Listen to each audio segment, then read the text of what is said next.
यदा यदा हि धर्मस्य ग्लानिर्भवति भारत अभ्युत्थानमधर्मस्य तदात्मानं सृजाम्यहं परित्राणाय साधूनां विनाशाय च दुष्कृतां धर्म संस्थापनार्थाय संभवामि युगे युगे। जय जगन्नाथ। आज मैं आलोचना करवा मनुष्य गुरु कहीं करे बुझी आम भारत भूखंड मन रखी था आम सनातन धर्म रे गोटे गुरु परंपरा आदिम काल ही रही आसी। मनुष्य जेतेबेले मर्त्य मंडल रे जन्म ग्रहण करे से माया रे आवृत हो जाए। ये माया संसार केमिति तरिबो सेतिपाई कौन करे गुरुंकर शरणापन्न हो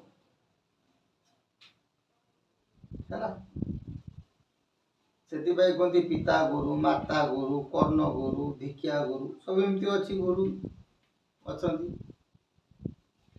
मनुष्य तत्व गुरु करे बा सद्गुरु करे कहीं ये माया बंधन रे जेतेबेले जन्म होला परे बंधन होला से प्रभु को पाइबा को हेले भाई जीवर मुक्ति पाइबा को हेले गुरु कृपा ही केवल।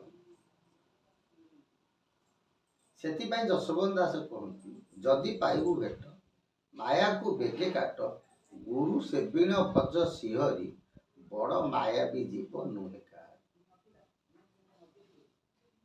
बुझीपार। तेणु मनुष्य गुरु करे कहीं केवल आत्मार सद्गति कामना एवं मुक्ति पाई निर्वाण।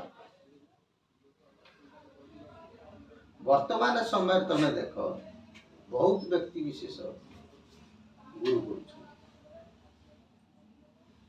एवं जड़े लोक जीवन में गोटे गुरु करा सी कौन कहते आज ये गुरु कर गुरु छाड़ी अन्य गुरु जाऊँ से गुरु पाई जाऊँ सब गुरु परिवर्तन कर जीवन में गुरु ही जड़े गुरु पद ही गोटे आउ किसी व्यक्ति अच्छे ठाकुर मालिका पड़ी खाली ठाकुर खोजुना भल कथा मन जेते बेले जगन्नाथ आमर बलराम दासंकर शास्त्र प्रमाण दिए जगन्नाथ बलराम लक्ष्मी छड़ा हो गले लक्ष्मी देवल छाड़देले ना नहीं देवल छाड़ी कौन है पलैले गला पर जगन्नाथ बलराम बहुत कष्ट पाइले सी से कौन कले देवल छाड़िले स्वयं जगन्नाथंकर सेवक पंडा पढ़िहरी मान ठाकुर निजे जो द्वारे जाए प्रवेश होती दी भाई जाक सी दी भाई की चिन्ह पाइले किए से पंडा पढ़िबारे जी प्रभुंर सेवक से ठाकुर कौन कले बाड़िया को गोड़े सी जानी पाइले किंतु वर्तमान समय जो मैंने चाहते आम साथी ठाकुर पाइजु हम क्यों मानक ना सदगुरु कृपा जहाँ पर तत्वगुरु कृपा जहाँ पाखे बुझी प्रथम गुरु मार्ग किछि दिन भक्त टे कौन गुरु आचार विचार चाली चलन को देखला गुरु ताकू चेला करते चेला पर शिष्य करते शिष्य पर पट शिष्य करते पट शिष्य जो हो जाती पट शिष्य पर से गुरु पद बाच्य हो जाए से गुरु माने कौन गुरु ठाकुर अभिराम परमहंस भाषा गुरु शिष्य दुहे प्रलय काले कहीं रहिले मु जानी न पारे सेठी गुरु नहीं कि शिष्य मध्य ना केवल गुरु करि कहीं जीवर मुक्ति पाई कि कौन तरिबार मार्ग। आ वर्तमान समय देख मनुष्य क्या भय ना ନାରୀର ସ୍ୱାମୀ କି ଭୟ ନାହିଁ, ପୁଅର ବାପକୁ ଭୟ ନାହିଁ, ଶିଷ୍ୟର ଗୁରୁକୁ ମଧ୍ୟ ଭୟ ନାହିଁ। ଗୋଟିଏକୁ ଭୟ କରନ୍ତି, କାହାକୁ? ଯମଦଣ୍ଡ। କିନ୍ତୁ ଯମଦଣ୍ଡ କାହା ହାତରେ ନାହିଁ। ଜନ୍ମ ହେଇଛେ ଦିନେ, ମରିବା କ'ଣ ନିଶ୍ଚିନ୍ତ ଦିନେ। କିନ୍ତୁ ଏ ଆତ୍ମାର ସଦ୍ଗତି ପାଇଁ ମନୁଷ୍ୟ ଗୁରୁ କରିଥାଏ। ସେଥିପାଇଁ ଭାଗବତ ପ୍ରମାଣ ଦିଏ, ଗୁରୁକୁ ନ ମଣିବ ନର, ଗୁରୁ ଯେ ସାକ୍ଷାତ ଈଶ୍ୱର।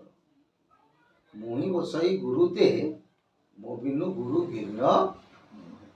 ହେ ଉଦ୍ଧବ, ଗୁରୁକୁ ନ ମଣିବ ନର। ତମେ ଯଦି ଗୁରୁଙ୍କୁ ସେବା ଭକ୍ତି କରିପାରିବ, ମତେ ସେଇ ଗୁରୁଙ୍କ ମାଧ୍ୟମରେ କ'ଣ କରିବ? ଦର୍ଶନ କରିପାରିବ। ଗୁରୁ ଯେ ସାକ୍ଷାତ ଈଶ୍ୱର। ଈଶ୍ୱର ନୁହଁ, ମାନେ ଈଶ୍ୱର ସଦୃଶ। ଏବଂ ଗୁରୁ କୃପା ବିନୁ ସଂସାରରେ ଆନ କିଛି ନାହିଁ। ଏଇ କଥା ଉପରେ ସନ୍ଥ ଭୀମ ଭୋଇ ମଧ୍ୟ କହିଛନ୍ତି। ଆରେ ଭାଇମନ, ଗୁରୁ ହର୍ତ୍ତା ଦୈବ ବିଧାତା, ଗୁରୁ ଇଷ୍ଟଦାତା ଶାସ୍ତ୍ରରେ କହି, ସେ ଗୁରୁ ପୟରେ ଲୟ ଦେଲେ ତୁରେ, ଯମ ଯନ୍ତ୍ରଣା ବାଧିବ ନାହିଁ ଭାଇ ମନରେ। ବୁଝି ହଉଛି ନା? ଯୋଉ କଥା ଆଗରୁ କହୁଛୁ, ଗୁରୁ ହଉଛନ୍ତି ହର୍ତ୍ତା କର୍ତ୍ତା ଦୈବ ବିଧାତା, ଗୁରୁ ହଉଛନ୍ତି ଇଷ୍ଟଦାତା ଶାସ୍ତ୍ରରେ କହି, ଶାସ୍ତ୍ର ଆକୁ ପ୍ରମାଣ ଦେଇଛି। ସେ ଗୁରୁ ପୟରେ ଲୟ ଦେଲେ ତୁରେ, ଯମ ଯନ୍ତ୍ରଣା ବାନ୍ଧିବନି। ତୁମେ ଯଦି ସେଇ ଗୁରୁଙ୍କ ପଦ ପୟରେ ଭକ୍ତି ଭାବରେ ଲୟ ରଖିଥିବ, ତମକୁ ଯମ ଯନ୍ତ୍ରଣା ବାଧିବ ନାହିଁ। କ'ଣ ହବ ନା? ନିଜ ମୃତ୍ୟୁ ନିଜେ ହାତରେ ରଖିଥିବ। ବାଇ ମନରେ ଦିନ ଯାଉଥିବ।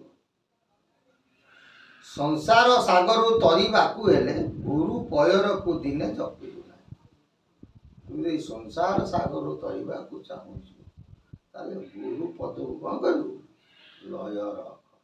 ଆଉ ତୁ ଯଦି ତାକୁ ଛାଡ଼ିଦବୁ, ତାହେଲେ ସଂସାରରୁ ତରିପାରିବୁ ନାହିଁ। ଏଇ କଥା ଉପରେ ଜଗତଗୁରୁ ଠାକୁର ଅଭିରାମ ପରମହଂସ ମଧ୍ୟ ଖୋଲିକି କହିଲେ, ଗୁରୁପାଦ ପଦ୍ମ ନୌକା, କର୍ଣ୍ଣଧାର ସିନା ଶ୍ରୀ ଗୁରୁ ଏକା। ଗୁରୁ ବିନା ଅର୍ଜୁନ କାହୁଁ ପାଇବ ଦିବ୍ୟ ଜ୍ଞାନ। ଗୁରୁ ନ କଲେ ତମେ କିଛି ପାଇପାରିବ ନାହିଁ।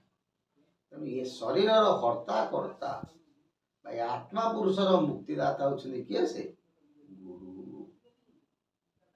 ଏବଂ ଯେଉଁ ବ୍ୟକ୍ତି ଗୁରୁକୁ ନିନ୍ଦା କରି, ସମାଲୋଚନା କରି, ବୁଝି ହଉଛି ନା, ସେମାନଙ୍କର ଏମିତି ସମୟ ଆସେ, ସିଏ ଶେଷ ବେଳକୁ ଜାଣେ। ଆଉ ଜାଣିଲା ବେଳେ କ'ଣ ହେଇଥିବ? ସେ ସମୟ ନଥିବ। ସେଥିପାଇଁ କହନ୍ତି, ଗୁରୁ ବ୍ରହ୍ମା ଗୁରୁ ବିଷ୍ଣୁ ଗୁରୁଦେବ ମହେଶ୍ୱର, ଗୁରୁ ସାକ୍ଷାତ ପରମ ବ୍ରହ୍ମ, ତସ୍ମୈ ଶ୍ରୀ ଗୁରବେ। ସେଇ ପରମ ଗୁରୁଙ୍କ ପାଖରେ, ସେଇ ପରାତ୍ପର ଗୁରୁଙ୍କ ପାଖରେ, ସେଇ ସଦ୍ଗୁରୁଙ୍କ ପାଖରେ ସଦା ସର୍ବଦା ମନ ନିବେଶ ରଖିଥିଲେ, ଯେତେବେଳେ ବିପଦ ଆସୁ ପଛେ, ସେ ବଳିଆର ଭୁଜ ଜଗନ୍ନାଥ, ସେ କାଳିଆର ଭୁଜ ଜଗନ୍ନାଥ ନିଶ୍ଚିନ୍ତ ଆମ ମାନଙ୍କୁ ସଂସାର କ'ଣ କରିବେ? ଉଦ୍ଧାର କରିବେ। ଏତିକି ମନେ ରଖିଥାଉ, ଗୁରୁଙ୍କ ପାଖକୁ ବଞ୍ଚିବାକୁ ଯାଆନ୍ତି ନାହିଁ।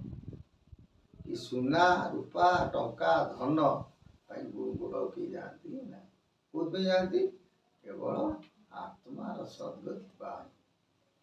ଭାରତ ଭୂଖଣ୍ଡରେ ଗୁରୁ ପରମ୍ପରା କ'ଣ ହେଇଛି? ରହି ଆସିଅଛି।